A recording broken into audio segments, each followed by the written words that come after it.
Hello everyone, I am Dr. Siddharth Sinha and today we will be talking about shock. We should be able to describe and discuss the etiopathogenesis, clinical features, investigation and principles of the management of shock. Learning objectives are by the end of the lecture the student should be able to define shock, describe and discuss the etiopathogenesis of shock in orthopedics, discuss and classify the different types of shock. They should be able to identify and differentiate the clinical features of the different types of shock. They should order appropriate investigations for identification and management of the shock and describe in detail the principles involved in the management of shock. What is shock?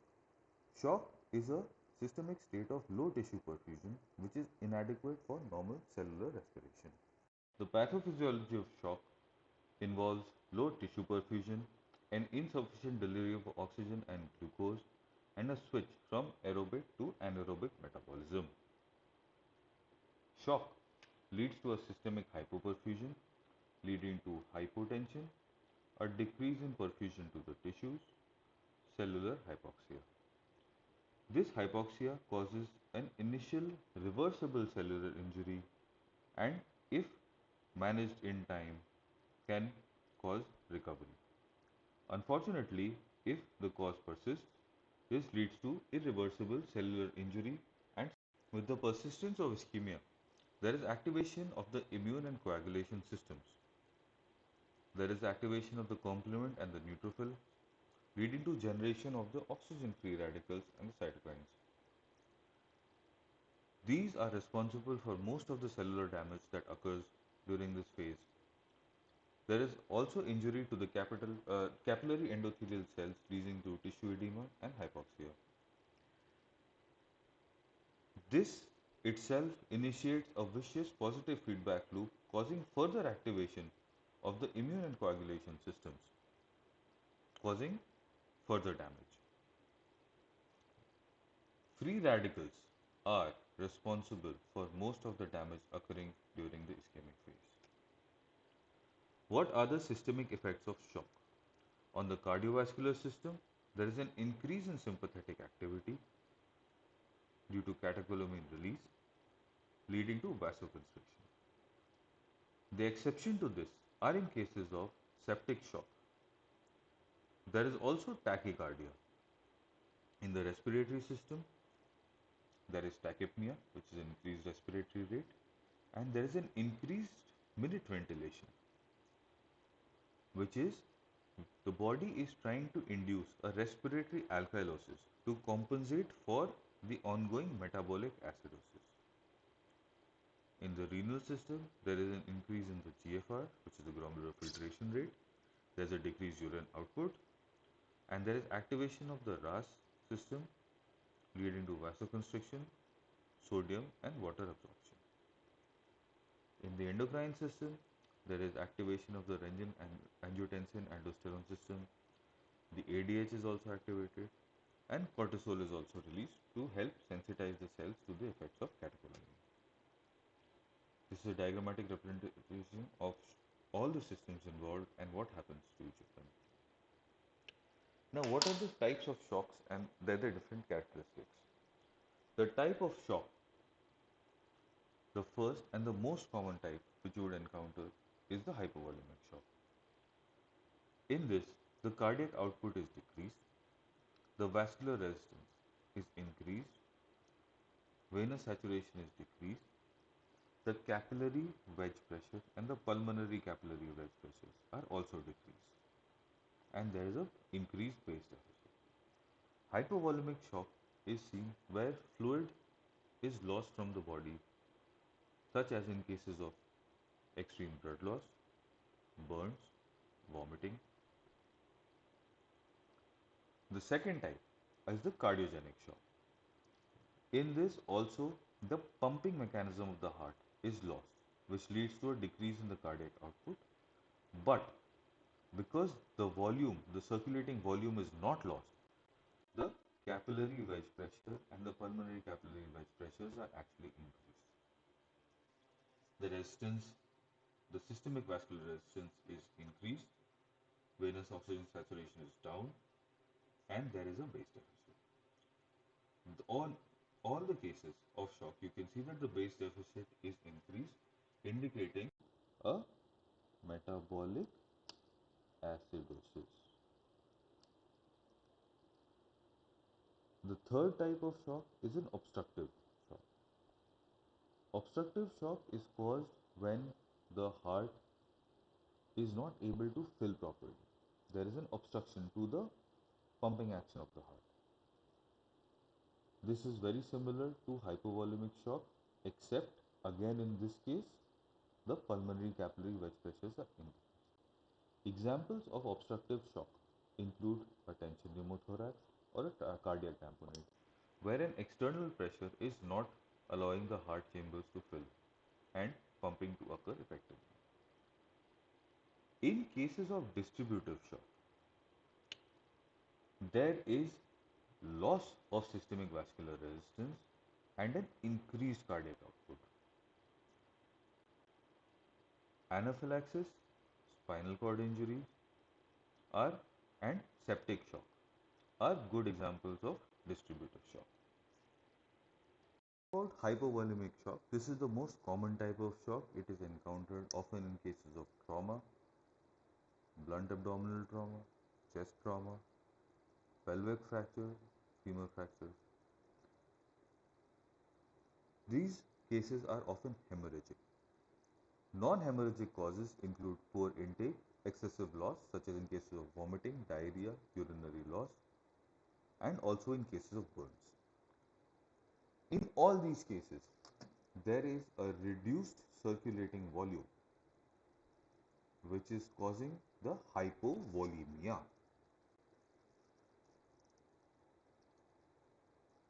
In cases of cardiogenic shock, there is primary failure of the heart to pump blood into the tissue, such as myocardial infarction, cardiac arrhythmias, blunt myocardial injury, cardiac myopathy, and these are often not encountered in surgical and orthopedic fields. Obstructive shock is caused by reduced filling of the left or right side of the heart due to a mechanical obstruction, causing a decrease in the preload and a fall in the cardiac output. Common causes include cardiac tamponade, a tension pneumothorax, or a massive pulmonary or air embolism. Distributive shock occurs due to inadequate organ perfusion accompanied by vascular dilation and hypotension. Unlike other causes of shock, the peripheries are warm in this case and the systemic vascular resistance is decreased. There is an inadequate afterload leading to an abnormally high cardiac output. This can be caused in cases of septic shock, anaphylaxis, and spinal cord injury. Endocrinal shock is a combination of hypovolemic, cardiogenic, or distributive shock. It can be due to hypo or hypothyroidism and adrenal insufficiency. Now we're going to start talking about staging and grading of shock. What are the stages of shock? The first is a pre-shock, which is warm shock or compensated shock. In this, all insults are being successfully compensated by the body. Then comes shock, in which the compensations are failing and there is appearance of clinical features of shock, which we will be discussing. And the third is the end organ dysfunction or irreversible organ damage leading to loss of function. Now, this is an important table. In cases of compensated shock, typically blood loss is from 0 to 15%. The patient is often conscious, but the peripheries are cool with a slight increase in the capillary filling time and slight tachycardia. Respiratory rate, BP are normal, urine output is normal, and there might be some lactic acidosis. In case of mild shock, the blood loss is between 15 to 30%. Level of consciousness may be assessed. There will be mild anxiety. which you may note. Again, the pulse is increased, the peripheries may be cooled, and the capillary filling time might be slightly increased. The respiratory rate increases in this case. BP may still remain normal, and you might also note a lactic acidosis. In case of moderate shock, there is 30 to 40% loss of the circulating volume. The patient is going to be drowsy, confused. You can see that there will be a change in the level of consciousness of the patient. The pulse is definitely increased, the patient will be tachycardic, the patient will be tachypneic, and there will be mild hypotension. This indicates that all our compensations for the body are failing. The pulse pressure are decreased and the urine output also starts to decrease at this point. Lactic acidosis persists. In case of severe shock, blood loss is more than 40%. The patient is comatose. The patient has cold peripheries and is in tachycardia. Breathing is labored. There is severe hypotension with a narrowed pulse pressure, and the patient is often anemic with severe lactic acidosis. This indicates that the patient might be going into end-stage damage. Now, what is compensated shock? Compensated shock is when the body is able to reverse the effects of the insult. How does it do that? It decreases the flow to the non-essential organs and aims to preserve the preload to the essential organs like the lungs, brain, and kidney. That is why there is tachycardia and cool extremities, because the blood is being diverted to these three organs. It is often clinically occult, but if not managed in the right time, can lead to multi-organ failure and can also cause an ischemia reperfusion effect, which we'll be talking about soon. What is ischemia reperfusion syndrome? Cellular injury, which occurs once normal circulation is restored in hyperperfused tissues, is ischemia reperfusion syndrome. Why does this happen? This happens because of free radicals. Additionally, the acid and potassium load which has occurred during the period of hypoxia leads to myocardial depression, vascular dilatation, leading to further hypotension. When hypoxia is occurring, there is also activation of the cellular and humoral elements such as the complements, neutrophil, and thrombus formation. All these elements are flushed back into the circulation where they can cause further endothelial injury to the kidney and lungs once reperfusion occurs. The best way to prevent this kind of injury is to reduce the extent and duration of tissue hypoperfusion. Decompensation occurs when more than 40% of the circulating volume has been lost. Now, what are the consequences of shock? If not managed appropriately, the patient can go into unresuscitable shock, which eventually leads to death. There, all our compensation mechanisms are lost. There is myocardial depression, loss of responsiveness, and loss of systemic vascular resistance. It can also cause multi-organ failure, leading to damage to the lungs, kidney, and heart, as well as a hypercoagulable state. This also carries a very high mortality. But unfortunately, there is no specific treatment, only supportive or preventive treatment can occur. The patient can also be resuscitated from the shock if appropriate measures are taken in time. What is the management for shock? We have three goals of treatment for the patient with hypovolemic shock. First is to maximize oxygen delivery to the tissues. This is completed by ensuring adequacy of ventilation, increasing the oxygen saturation in the blood, and restoring blood flow. Second objective is to control further blood loss. We should be able to identify the areas of blood loss or fluid loss and, if possible, manage them. And third is fluid resuscitation. We'll be talking about each of them separately. Now, first, we must maximize the oxygen delivery, not to the doctor, but to the patient. It is a stressful situation and we must keep calm. The oxygen requirement is assessed immediately upon arrival and the patient should be stabilized immediately. You should assess the airway breathing and circulation. The airway is assessed by the depth of and rate of respiration along with the breath sounds. We should address immediate causes like pneumothorax, hemothorax, flail chest, cardiac tamponade, etc. The patient should be started on high flow supplemental oxygen and ventilatory support must be considered if patient is not able to maintain oxygen saturation on their own. To maintain circulation, we must have an IV access either through the antecubital veins, through venous cut downs or through central lines. Intraosseous access for hypotensive children can be considered if they are less than 6 years.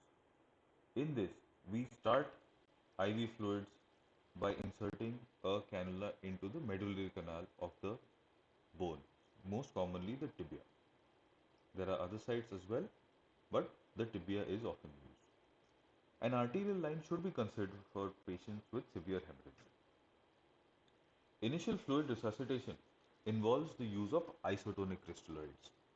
These include normal saline and Ringer's lactate. These two fluids are the backbone of any fluid resuscitation and should be started immediately, irrespective of cause.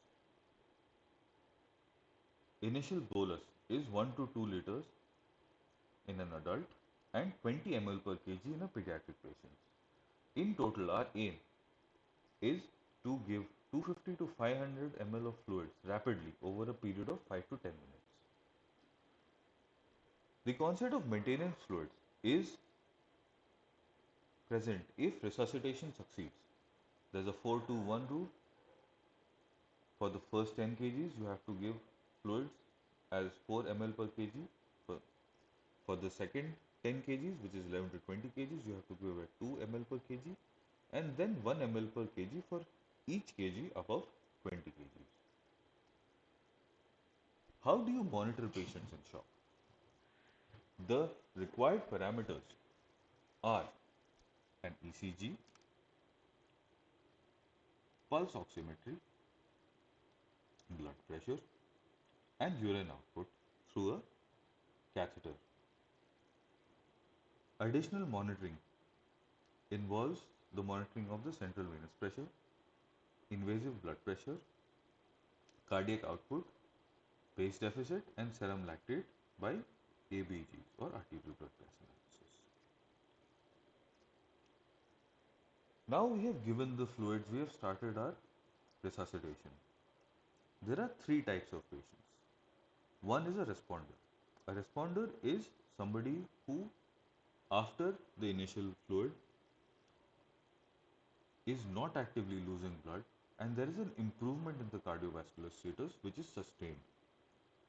Transient responders show initial improvement but they again revert back to their previous state within 10 to 20 minutes.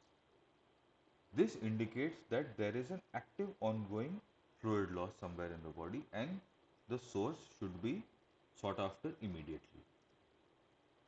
And non-responders are patients where there is severe volume depletion and there is likely that there is massive blood loss going on, leading to uncontrolled hemorrhage. In these cases also, looking for the cause is of utmost importance because no matter how much fluid you will give, the patients will keep on deteriorating slowly unless the cause is found. The initial resuscitation requires rapid re-expansion of the circulating intravascular blood volume along with interventions to control the ongoing losses.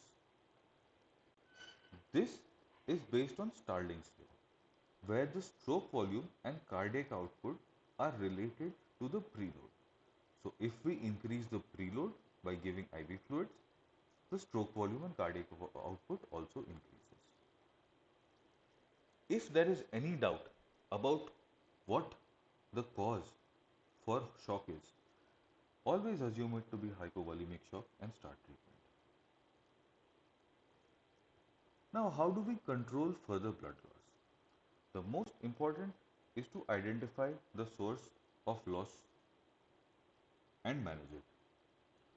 I will give an example of a pelvic injury. Pelvic injuries are notorious for hidden blood loss. The patient may not look very sick, but they keep on deteriorating slowly, especially in cases of high energy trauma. The initial management for any patient with pelvic injury is applying a pelvic binder, as you can see here. These are the different types of pelvic binders. What this does is, this acts as an external tamponade effect which prevents further blood loss by inducing a hematoma formation. Often, you have to assess if surgical intervention is required. Why? Because even after your initial management, there is a possibility that the patient may keep on deteriorating. In this case, if despite applying a pelvic binder, the patient does not improve, we should consider an external fixator to further stabilize the pelvis and decrease blood loss. As a general rule, in trauma cases, resuscitation and surgery should be simultaneous, such as in cases of fractures for long bones, management of trauma of the abdomen, blunt trauma chest, head injuries, and in case of surgical causes, fluid resuscitation should be preferred before surgical intervention. Otherwise, inflammatory response may be exacerbated, but this might not always be practically possible. PRBCs should be transfused if patient is unstable despite initial fluid bolus. We can administer 2 units rapidly and assess the response. In cases where PRBCs might not be readily available, O negative non-cross-matched blood group can be considered. Fresh frozen plasma is used when patient shows sign of coagulopathy. Let's talk about resuscitation. Crystalloids are the first fluid of choice for resuscitation. After the initial therapy with 2 liters of isotonic sodium chloride solution or normal saline or Ringer's lactate, we have to keep in mind that each liter of fluid expands the volume by only 30%. For example, 3 liters of fluid will need to be administered to raise the intravascular circulating volume by 1 liter. Hence, the ratio of 1 is to 3 for crystalloids. Colloids, on the other hand, restore blood volume at a 1 is to 1 ratio. Examples of colloids include human albumin, hydroxyethyl starch products, hypertonic saline and dextrine combinations.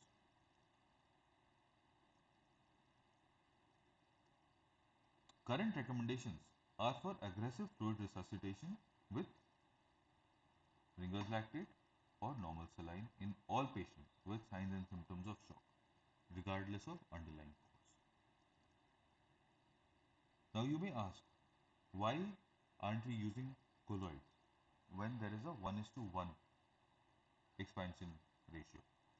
The answer is that they are very expensive compared to crystalloid solutions.